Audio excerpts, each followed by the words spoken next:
Olá, sejam bem-vindos. Hoje nós vamos falar sobre a princesa Leopoldina. No vídeo do dia 26, que eu falei do primeiro Império Brasileiro, eu acabei citando muito pouco a princesa Leopoldina, e ela teve um papel muito importante. A vida dela é uma vida interessante, apesar dela ter vivido tão pouco tempo. E ela foi um dos personagens mais importantes na nossa independência. Então esse vídeo é dedicado a ela. Princesa Leopoldina, ela nasceu em 1797, é a quinta filha do rei Francisco I, imperador também da Áustria, da família Habsburgo, uma das famílias reais mais tradicionais da Europa, e também de uma linhagem de 350 anos de governo na Áustria. A princesa Leopoldina, portanto, ela foi educada numa das casas reais mais austeras com relação a protocolos e também ao papel das princesas como fonte de diplomacia. Para vocês terem uma ideia, a primeira filha do imperador Francisco I da Áustria e de sua esposa Maria Teresa foi a princesa Maria Luísa, e ela se casou com Napoleão Bonaparte, foi a segunda esposa de Napoleão Bonaparte. Portanto, a princesa Leopoldina era cunhada de Napoleão Bonaparte. A princesa Leopoldina foi educada dentro desta austeridade. Ela, ao longo de toda a sua vida antes do casamento com Dom Pedro I, estudou muito. Ela sabia fluentemente falar 11 idiomas, numa época em que as mulheres não se interessavam muito por estudos científicos. Ela estudou bastante mineralogia e botânica, e também tinha conhecimentos de astronomia. Nas cartas que ela trocava com a irmã Maria Luísa, que era a rainha da França, ela dizia que passava horas e horas no laboratório de mineralogia do Palácio Real, estudando, e até se esquecia de se alimentar.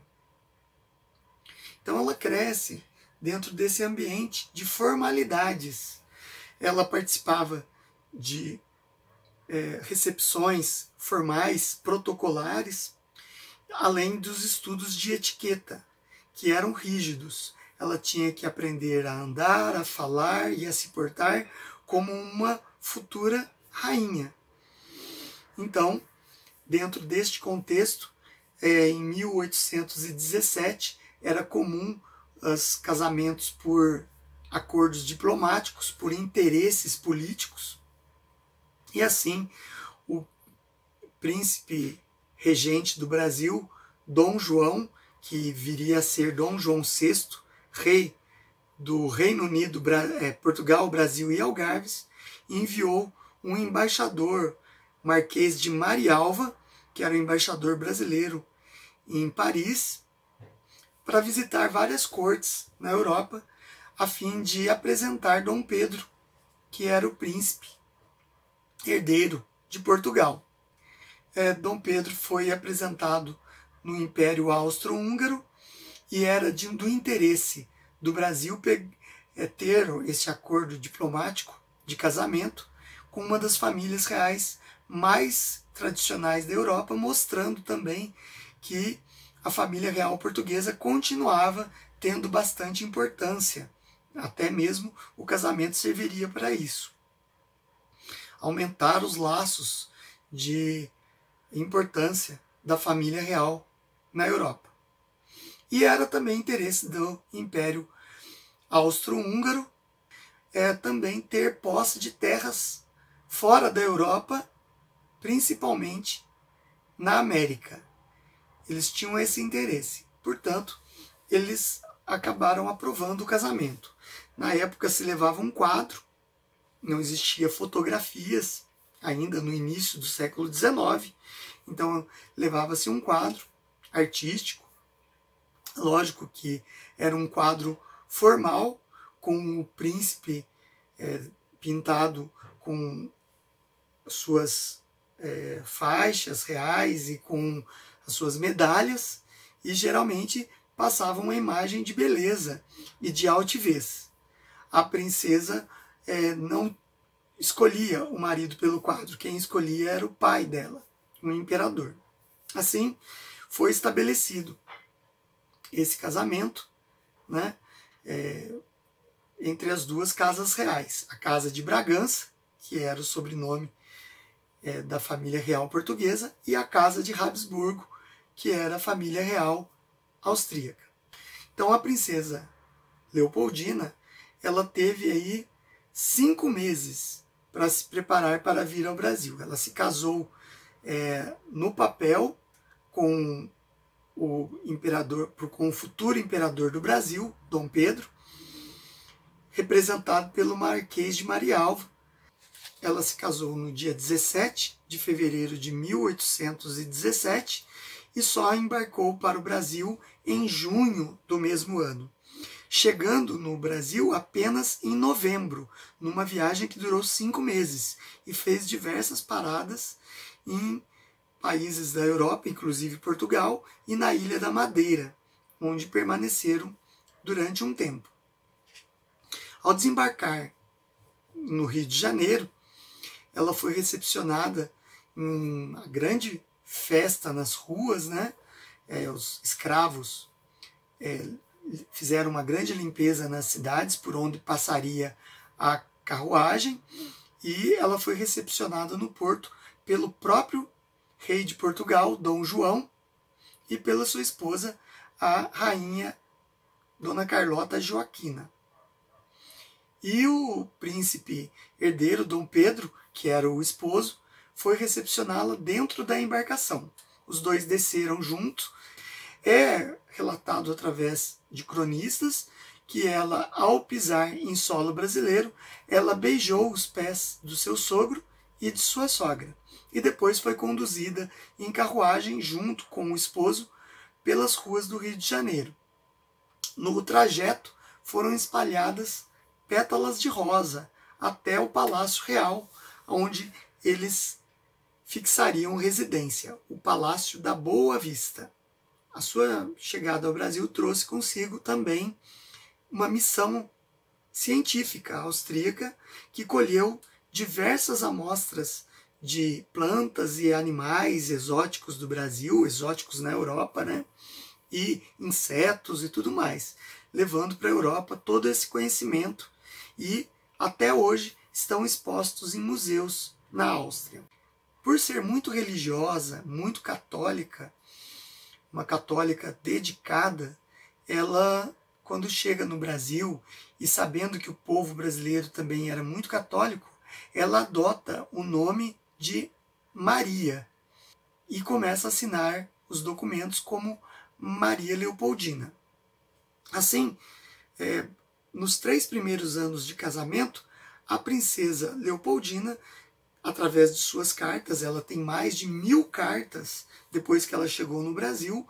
Essas cartas estão todas guardadas e documentadas no Arquivo Nacional no Rio de Janeiro, em que ela relata, nesses 3 primeiros anos, que foram momentos de grande felicidade do casal. Eles passeavam a cavalo, ela participava muitas vezes de cerimônias protocolares e junto sempre ao seu marido. Eles observavam a natureza, ela contava da vida na Europa, como era a vida no Império Austro-Húngaro, contava das suas paixões, como era a mineralogia, e também cultuavam a beleza natural que existia no Brasil. Em algumas cartas ela chega a contar, cartas escritas para o pai e para a mãe dela, ela chega a contar que a América era fabulosa, que a natureza era esplendorosa e que não existia silêncio na capital do Brasil, que eram ruídos de animais, ruídos de aves, era ruído da natureza a todo momento, diferente da Europa. Em 1818, ela já teve a sua primeira gravidez, que deu a origem à princesa herdeira Maria da Glória.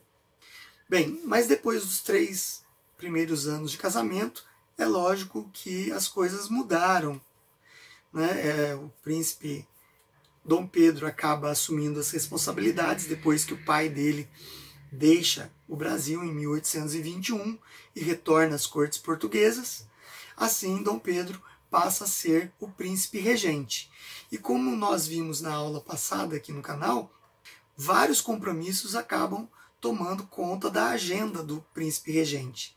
E a princesa Leopoldina acaba sendo deixada um pouco de lado. Sua vida passa a ser de apenas princesa consorte. Dom Pedro acaba tendo que cumprir diversos compromissos.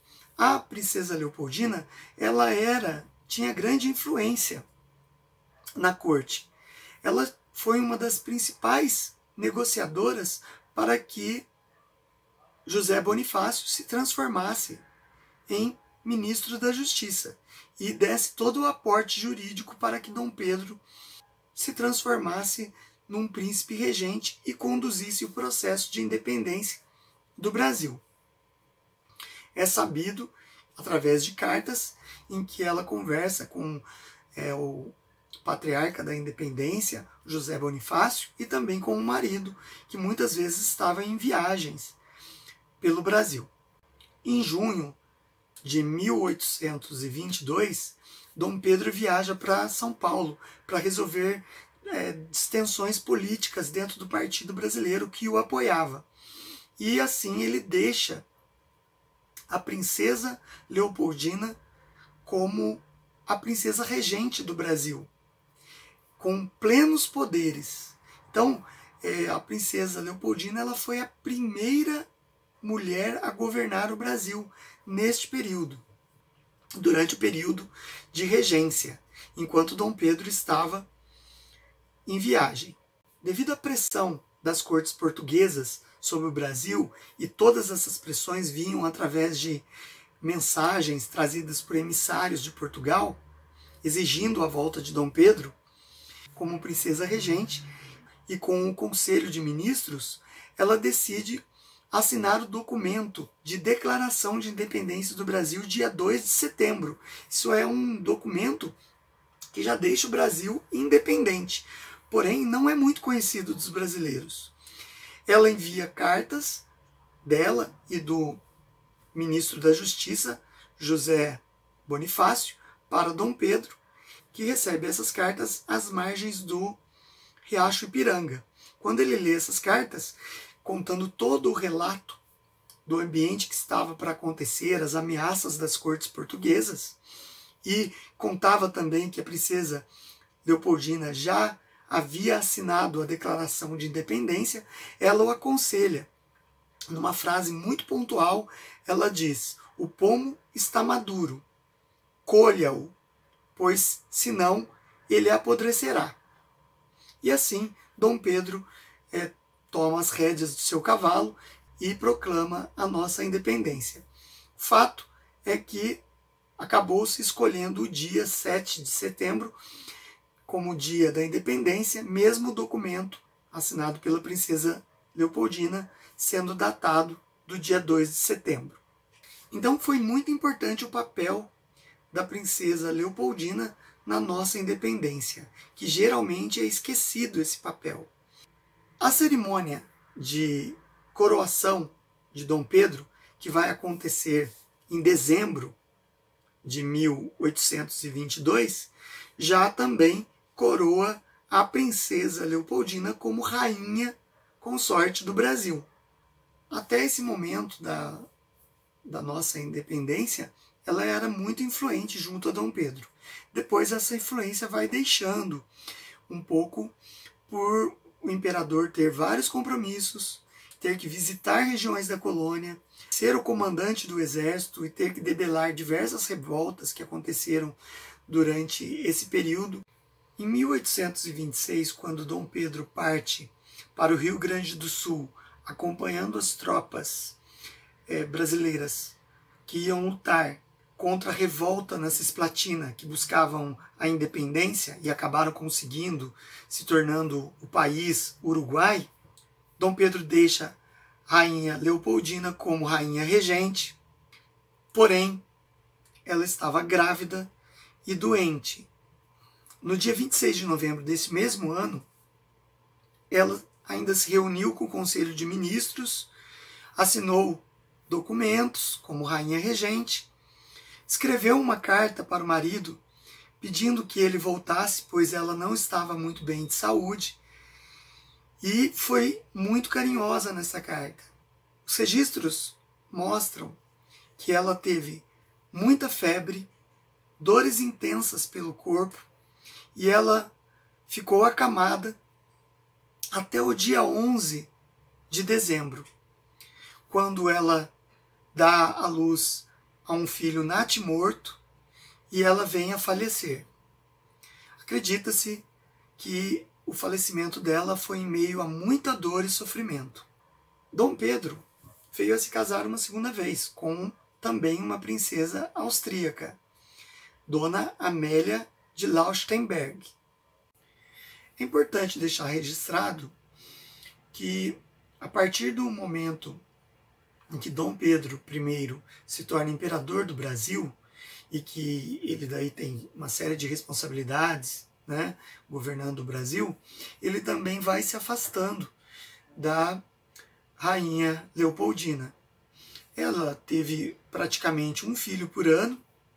Dos 9 filhos que ela teve, 2 são natimortos, então 7 apenas nasceram com vida, e ela teve uma decadência física, né, por causa de gravidez constante, não sendo mais atrativa para Dom Pedro. E Dom Pedro também tinha uma falha moral muito grande, e ele teve diversas amantes. Inclusive teve filhos com 3 amantes. Foi com a amante Domitila de Castro, a Marquesa de Santos, que Dom Pedro humilhou bastante a rainha Leopoldina, levando a amante para morar dentro do palácio, na residência oficial do casal. Ela era vista como dama de companhia, mas na verdade as duas não conviviam no mesmo ambiente, a não ser em cerimônias oficiais em que Maria Leopoldina tinha que ser resiliente e aguentar a humilhação de conviver no mesmo espaço que a amante. Dom Pedro, sabe-se que ele preferia dormir ao lado da amante do que do lado da própria esposa. O legado deixado pela rainha Maria Leopoldina tem que ser lembrado. Ela foi uma personagem importantíssima, conselheira de Dom Pedro no processo de independência do Brasil. Então o papel que ela teve é muito relevante para a história e muitas vezes esquecido por todos. Com sua atitude no processo de independência, ela sentia a necessidade do povo brasileiro de ser livre e independente em relação a Portugal.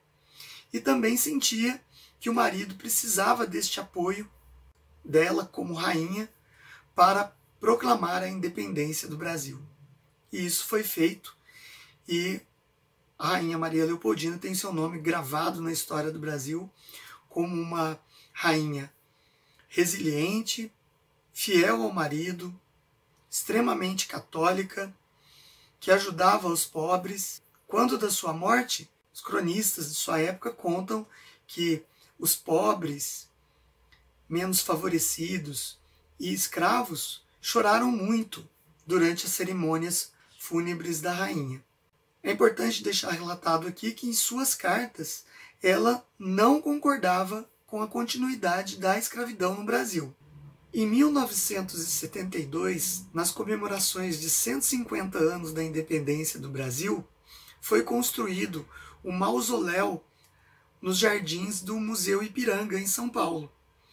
E foi com um pedido do governo brasileiro e com a aprovação dos descendentes da família real brasileira, o translado dos corpos de Dom Pedro e de suas 2 esposas, Maria Leopoldina e Dona Amélia de Laustenberg. Eles foram transladados para o Brasil e sepultados no interior deste monumento. Recentemente foi feita a exumação dos corpos dos 3, a pedido de pesquisadores da USP inclusive com o aval dos descendentes da família real, e foram feitos estudos forenses nesses corpos.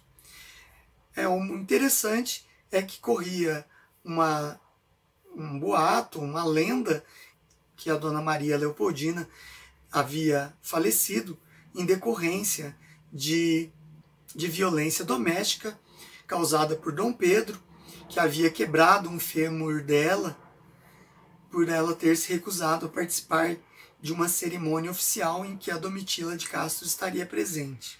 Todos os exames com técnicas forenses, exames de última geração, mostraram que isso não procede. Ela teve infecções no momento do parto e isso fez com que ela perdesse o bebê e também, com a sua saúde frágil, ela veio a falecer. Outra coisa muito importante, todas as novelas, minisséries de televisão fazem a questão de enfatizar que ela era obesa e diminuem muito a imagem dela. Na verdade, os exames forenses mostram que ela tinha um biotipo magro e que provavelmente ela era representada assim em quadros por ela ter constantes gestações. Quando se abriu o caixão onde Maria Leopoldina estava sepultada, notou-se que ela foi enterrada com o mesmo vestido o qual ela estava usando no dia da coroação como rainha do Brasil. Espero que vocês tenham gostado. Se gostarem, deixe o seu like, compartilhe o vídeo. É importante a história do Brasil ser conhecida de uma forma sem viés. Obrigado, até o próximo vídeo.